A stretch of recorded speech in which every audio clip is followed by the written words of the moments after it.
Salam, bu gün sizlərlə Abbasqulu Ağabakıxanovun Hikmətin Fəzilətin mənzum hekayəsini bir yerdə oxuyub təhlil edəcəyik. Başlayaq indi. Qədim bir kitabda verilmiş xəbər, İranda bir həkim varmış mötəbər. Ümidi yoxkən onun sabaha belə bir sifariş göndərdi şaha. Onun üzüyünü böyük hökmdar ən müdrik adama versin yadigar. Şah bu vəsiyyəti icra edərkən ehtiyat edirdi divanələrdən.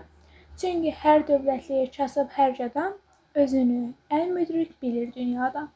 Nəhayət hamını çağırtdırdı şah, onları mətləbdən eylədi agah.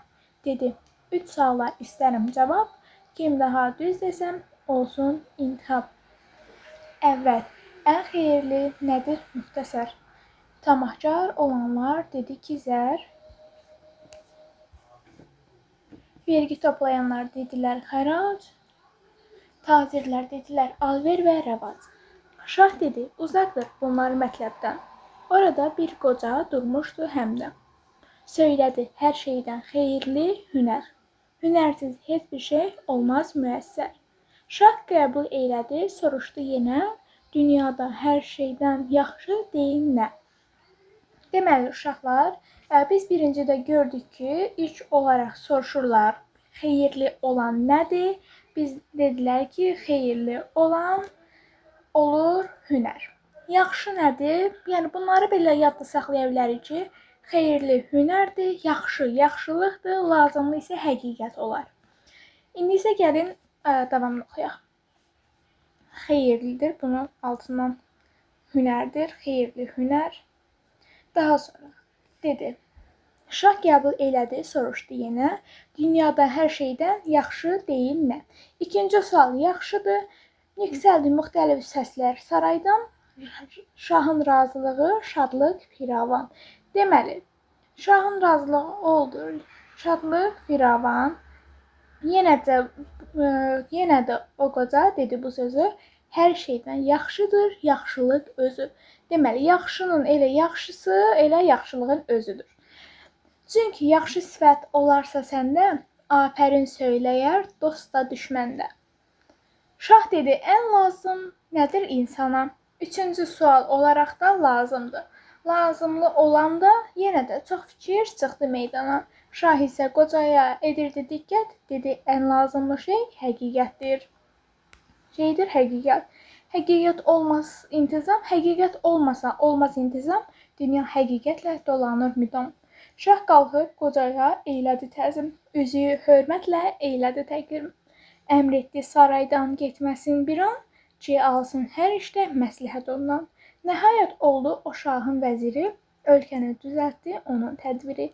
Nə yaxşı olardı hər ölkədə olaydı belə bir vəzir ilə şah. Ey qüdsi hikmətdən varsa xəbərin, yaxşı adamlarda olsun nəzərin.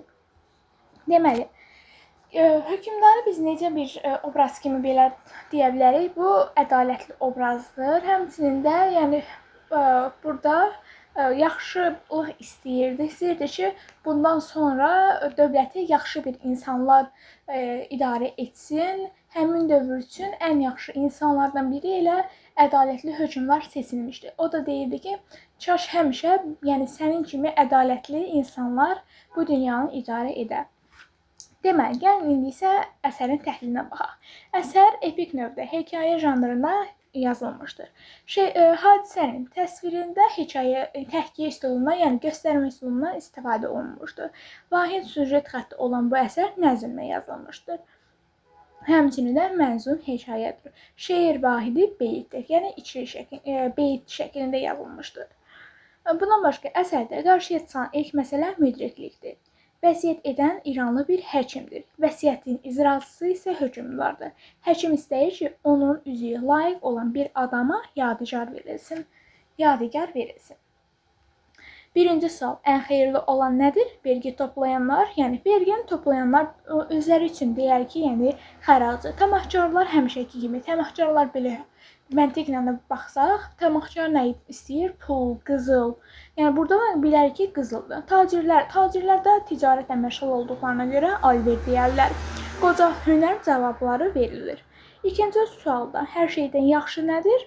Müxtəlif cavablar şahın razılığı, şadlıq, firavanlıq, qoca, yaxşılıq cavabları verilir. Üçüncü sual. Ən lazımlı nədir? Qoca həqiqət cavabını verir. Şah özü də müdrik obraz idi. Bayaqlarım dedi ki, ədalətli idi obraz olaraq da. Şahın qocaya etdiyi təzim əslində onun elmə, biliyə, müdrikliyə etdiyi təzimdir. Şah əsərin sonunda qocanın özünə vəzir seçir. Verilirsə ki, sonda vəzir seçilmir, onu edam etdirir və digər cavablar olsa, bilin ki, yanlışdır. Şah özünü vəzir seçir onu. Əsərdə müəllifin özündən də hadisələrə münasibəti var. Arzulayır ki, hər ölkədə belə şahla vəzir olsun. Ağıl ən qiymətli sərvətdir. Əsərin ideyası ilə səsləşir. Hər kəs öz ağlına bəyənər, çünki hər dövləti kasıb hər qəda. Özünü ən müdrik bilir dünyada misrası ilə təsdiqlənir. Qoca mötəbər həkimin üzüyünü və ona təşrif edilənlərin vəzifəsini qəbul edir. Desə ki, qoca üzüyü və yaxud da vəzifəni rədd edir, bu fikir yanlışdır. O qəbul edir, hətta vəzirliyi yüksəlir. Şah qocanı yaxından tanımasa da verdiyi cavablar əsasında onun müdrik insan olduğuna əmin olur. Şah müdrik qocanın ağlından, biliyindən ölkənin idarə edilməsi üçün istifadə etməyi düşünür. Əsərdə müdrik insanların hər zaman rəğbət və hörmətlə qarşılanması fikri irəli sürür. Qocanın vəzir təyin edilməsinə saray adamları narazılıq edir fikri yanlışdır. Qoca, həkim, hökmdar obrazları birləşdirən cəhət müdriklikdir.